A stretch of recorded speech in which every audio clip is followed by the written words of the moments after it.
A trail cowboy in 1880 earned $30 a month. His bedroll cost more than 3 months of that wage, and he carried it on his back across 1,000 miles of open ground. Hollywood spent a century telling you what the West looked like. Men with clean hats sleeping easy under the stars, heads resting on saddles, waking up sharp and ready. What they didn't show you, what they couldn't show you without ruining the romance, was the truth of what it actually took to survive a night on the open range. The gap between that picture and the reality is wider than most people are comfortable admitting. Every cowboy on every long drive from Texas to Montana faced the same problem. Sleep could kill you just as fast as a bullet. And the men who solved that problem built something that has never quite gotten the credit it deserves. A single soogan, the heavy patchwork quilt at the heart of every cowboy's bedroll, could weigh 10 pounds. A full winter outfit weighed 60 to 80 pounds, and the man who didn't have his bed rolled, strapped, and loaded onto the wagon before sunrise got left behind on the prairie. No second chances, no exceptions. The bedroll wasn't a blanket. It was the most sophisticated piece of survival equipment on the frontier. And the reason most people have never heard it described that way will tell you something true about how history decides what it wants to remember.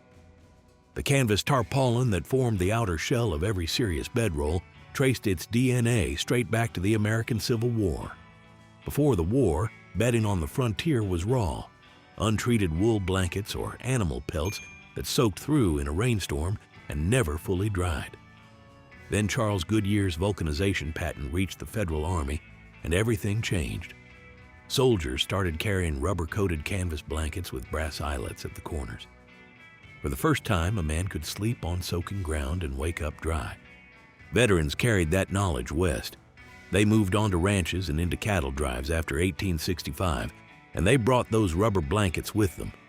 But rubber fails in the extremes. It melts in a Texas August and cracks open in a Montana January.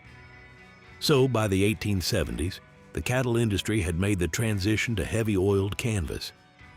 18-ounce Army duck canvas, waterproofed with mixtures of linseed oil, beeswax, or tallow, so the surface shed water but never turned rigid in the cold.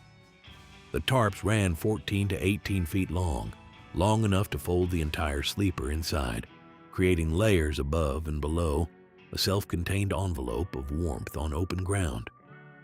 A tarp of that weight and size cost between $8 and $12. For a man earning $1 a day, that was nearly 2 weeks of wages spent on fabric alone. Inside the canvas shell lived the soogan. The word itself came from the Irish soogan, rope or straw covering, carried west by the immigrant laborers who built the cattle industry. In practice, a soogan was a heavy patchwork quilt constructed from remnants of old wool coats, worn trousers, and used blankets. These were not decorative objects. They were dense, weighty, and built to last. One soogan could absorb 10 pounds on a scale. Cowboys in northern latitudes carried 3 or 4. The choice of wool over cotton was not preference. It was survival. Wool fibers retain up to 80% of their insulating capacity when wet. Cotton retains almost none. A man caught in a river crossing or a midnight thunderstorm with a cotton bedroll was sleeping cold that night and possibly not waking up. The soogan's weight also solved a second problem, the ground itself. Sagebrush, sharp rocks, and cactus were constant beneath a sleeping man on the prairie. The density of the quilts pressed them down, smoothed the surface, and gave a man something close to rest. The war bag was the heart of the bedroll's interior, a cloth sack, usually sewn from ticking or denim. The war bag held every personal effect a cowboy owned: extra clothing, ammunition, a small mirror, a housewife, the trail name for a compact sewing kit containing needles, thread, and spare buttons. Cowboys who wanted to arrive at the next town with unwrinkled clothes rolled their clean shirt tightly and pressed it between the layers of the soogan overnight. The weight of the bedding served as an iron. In the morning, the war bag was stuffed and packed, and it became the pillow. In the colder ranges of Montana and Wyoming, the bedroll developed what cowboys called the envelope fold. The tarp was arranged to create 2 layers beneath the sleeper and 2 layers above, sealing the edges against wind. When heavy snow fell overnight, an experienced cowboy did not brush it off. He let it accumulate. A layer of snow over the canvas trapped body heat inside the envelope with the same principle as a modern igloo, the insulating dead air between the snow crystals holding warmth against the canvas exterior. Men who understood this survived nights that would have killed the ones who didn't. Charles Goodnight, born in Illinois in 1836, raised on the Texas frontier, Texas ranger and cattle drover, understood better than almost anyone alive that the greatest threat to a long drive was not weather or outlaws, but the collapse of morale and physical endurance among his men.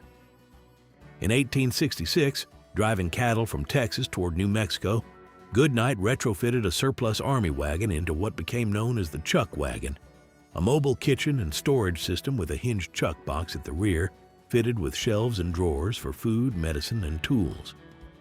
The wagon became the only fixed point of stability on a drive that might last 5 months and cover over 1,000 miles. The cook who ran that wagon was the most powerful man in camp, not the trail boss, not the most experienced hand, the cook. And the rule he enforced was absolute. Have your bed rolled and loaded before the wagon moves, or your bed stays behind on the ground. The snake rope story is one of the West's most persistent legends. The claim was straightforward. Lay a horsehair lariat in a circle around your bedroll before you sleep, and no rattlesnake will cross it. The prickly texture of the horsehair, the story went, was unbearable to a snake's belly. Thousands of cowboys swore by it. Old-timers interviewed in the early 20th century cited it without hesitation.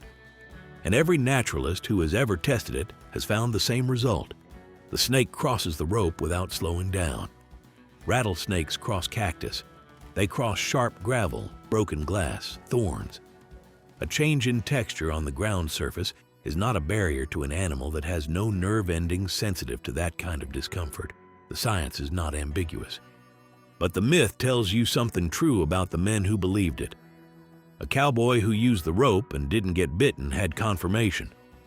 A cowboy who got bitten without the rope had a lesson. The rope was, in the language of modern science, a perfect case of survivor bias. And in the darkness of a prairie night, with your bedroll laid out on ground you couldn't see clearly, a circle of horsehair felt like something. That feeling mattered. The prairie was enormous and indifferent, and a man with a rope between himself and everything out there had something a man without one didn't. A story about superstition and comfort is also a story about how human beings manage fear in places that offer them nothing else to hold on to. Before the industrial wool blanket, before the oiled canvas, before the soogan, there was the buffalo robe. And the buffalo robe was, by every technical measure, the finest bedding that existed anywhere in the world in the 19th century. Plains Indian women tanned these robes using the animal's own brains and liver to soften the hide, a process that could take days of sustained physical labor. The result, with the hair left in, was a thermal insulator superior to anything the industrial East would produce for decades. One